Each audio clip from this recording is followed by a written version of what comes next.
Hi! Since mid-year break nga ng mga kids, I took the chance for my regular overall check-up.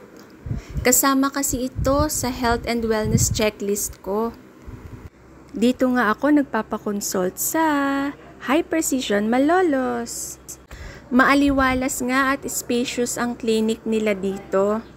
Makabago at kumpleto rin ang kanilang laboratory at procedures area nila. Nag-a-accept sila ng HMO dito, cash and credit card as form of payment.